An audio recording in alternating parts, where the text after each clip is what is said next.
Universo Criação. Utilizei imagens do universo difundidas pela internet em você adequado ao tema Universo Criação, mas vale lembrar que os venenos são misturados em algo doce, algo que atrai pela sedução através dos sentidos, sendo assim, não nos deixemos conquistar pelas aparências.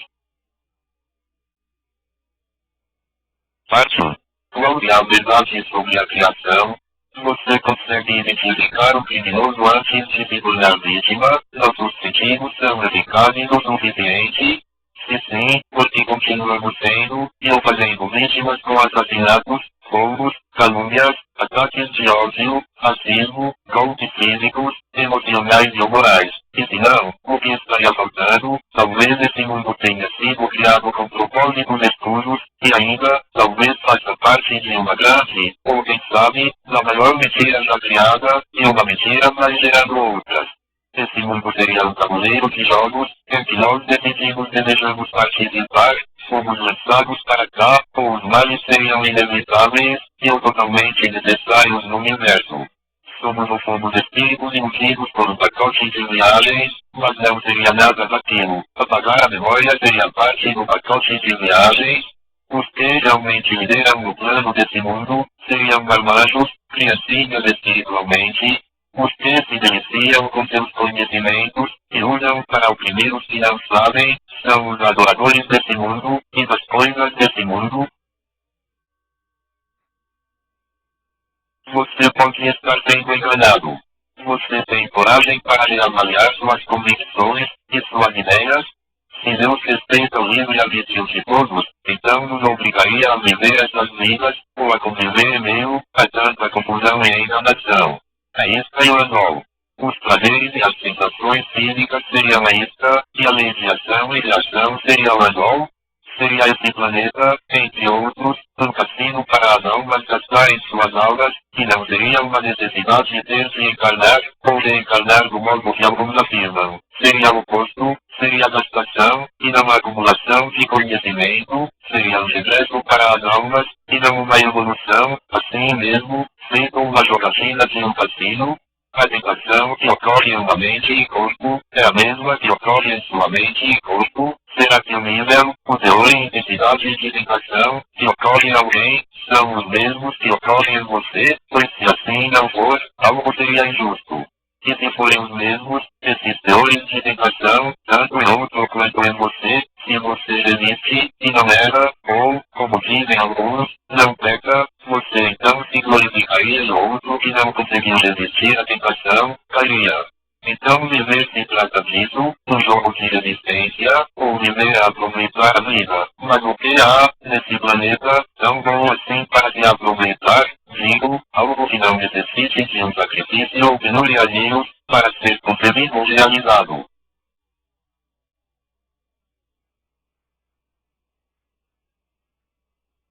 Afinal, a matéria é boa ou má, o espírito e a matéria seriam adversários ou parceiros.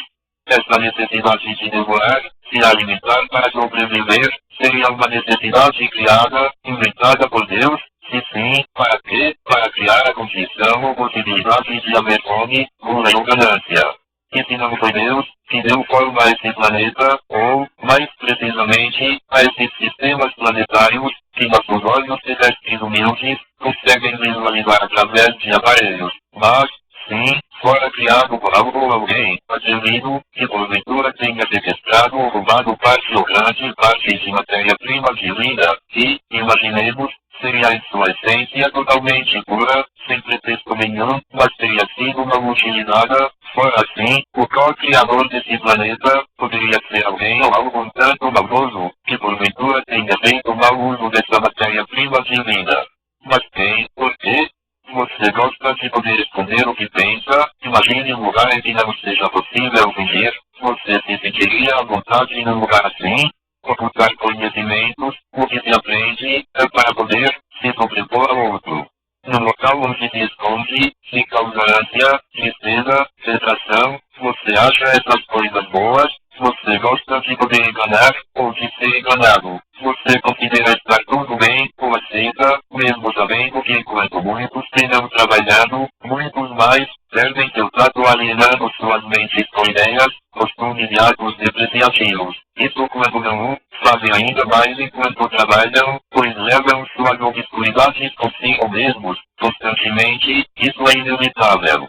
Numa condição de dormência, falta de foco ou concentração, porventura acontece ou aconteceria algo de que você não consegue se lembrar, seria falta de atenção sua, ou falha do seu próprio espírito. Seria a vontade de Deus que suas criaturas sejam falhas, mais uma vez perguntaria.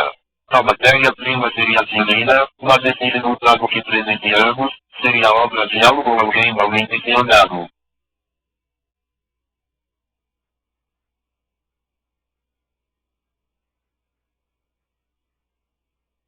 Pois se essa teoria é verdadeira, então com certeza é verdade também que Satanás é o pai da mentira, porquanto que o príncipe desse mundo tem até fiéis que pensam estar adorando a Deus. Parábola do filho pródigo. Essa parábola expressa uma ideia de saída da casa do pai, separa-se do universo luminoso, celestial, após pedir sua herança, deseja sair para viver separado, e o filho pródigo, gastador, descometido, gasta tudo o que tem, fica na miséria espiritual, e procura, e encontra, e caminha de volta à casa do pai. Ultimamente tenho acreditado nessa parábola. Por algum motivo nós, espíritos de luz, forças de luz, somos ou fomos atraídos para essas existências extremamente penuriantes ou desejamos ver e viver tais existências. Se somos luz, e a luz brilha, e reflete em tudo o que toca, porventura enquanto no estado de luz, nós, enxergamos o que acontece nas coisas, corpos, mundos em que nós, luzes refletíamos enquanto no estado de luz unidos a nosso Pai Celestial, Pai do nosso Espírito, ou seja, luz, e, porventura, assistindo às manifestações, sensações, presenciadas por nós através do reflexo que nós, enquanto luzes, presenciávamos, por algum motivo desejamos, ou decidimos descer e viver tais experiências ou semelhantes sensações, mas, ficando presos, pela lei de ação e reação. Aí só Deus mesmo para nos tirar daqui. A certeza que tenho é de minha consciência perante Deus. Devemos cuidar de nossa consciência, sem esperar que alguém ou alguma coisa nos corrija, pois seja qual for a verdade dos fatos, nos mínimos detalhes, com certeza nossa consciência tem a ver com a mesma.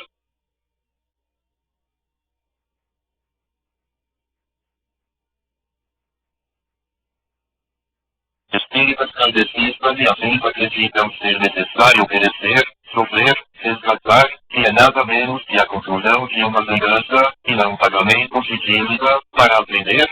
Se eu tiver que escolher entre os evangélicos e os que se dizem espíritas, escolha os evangélicos, pois, o que os evangélicos aprendem, se esforçam e se estimulam a ensinar a todos. Já os que se dizem espíritas se fecham em seus grupinhos, se considerando especiais, diferentes, e ainda vivem entre si. Eles não entendem, não adianta. Ainda não chegou a hora deles. E em suas orações. Espíritos amigos. Ora essa, se nós podemos invocar diretamente Deus, para que invocar intermediários, para aqueles que invocam erva tata, vem erva tata, eu exijo Deus. Sou digno de Deus. Várias doutrinas religiosas discordam entre si sobre ressurgimento, ressurreição, reencarnação, mas isso não justifica invocar os mortos. O próprio Emmanuel, o verdadeiro, e que teve seu nome mudado para Jesus pelos romanos, repreendeu as pessoas durante seu ministério terrestre para não invocarem os mortos, e não era novidade, pois Isaías já havia advertido sobre a invocação dos mortos. Atitude corriqueira entre esses que se dizem espíritas. É bem provável que a real tentação sofrida por Adão e Eva tenha sido essa, de invocar os mortos, pois há indícios que apontam para isso, como por exemplo esses históricos sacrifícios pedidos por Deus. Alguns justificam dizendo que era para testar a fé dos homens, mas, Emmanuel, o verdadeiro, mais conhecido pelo nome Jesus, repreendeu quanto a esses rituais, sacrifícios e invocação dos mortos. Se estivesse escrito na Bíblia apenas, respeitem-se, seria pouco, na Bíblia encontra-se inúmeras vezes a palavra amor, que traz a impressão de ser algo de estágio superior, distante, como se fosse especialíssimo, e não corriqueiro, do modo que deveria ser encarado, aceito e praticado. O modo que amor é citado na Bíblia denota distância, como se fosse difícil entender o significado, como se fosse alegoria, especialíssimo, reservado a escolhidos, ou aos preparados. Mas amor é, nada mais nada menos, sinônimo de respeito. Quantas pessoas, hoje em dia, refletem, por exemplo, sobre torturas, só para usar como exemplo. Esfolamentos, queimaduras, mutilações, caixões com pregos, foram métodos utilizados por seres humanos para punir outros seres humanos. Mas as torturas não cessaram, tráfico, assassinatos, falsa democracia, falsa liberdade, regimes ditatoriais disfarçados, apenas trocaram esses procedimentos de tortura por outros. Fora a tortura emocional, psicológica, a que estamos sujeitos no dia a dia. Devemos refletir sobre a realidade desse mundo em que estamos, como um todo, e não virar a cara, ignorar, e achar que só acontece com o vizinho. Com atenção, com certeza percebe-se a lógica de como as coisas desse planeta funcionam, matar outros animais para comer, por exemplo, muitos já se acostumaram, mas apenas porque não se imaginam no lugar desses animais, e isso é apenas, por exemplo, dentre várias manifestações. A pergunta não é se estão felizes, mas sim se estão satisfeitos, realizados, se as coisas ou situações desse planeta lhe agradam, a realidade desse planeta, no todo, está bom para vocês. Tem como remendar um trapo velho feito este, alguns de nós bem ensinados conseguimos ter uma vida tranquila, equilíbrio, respeitando, mas não muda o jeito que as coisas funcionam por aqui.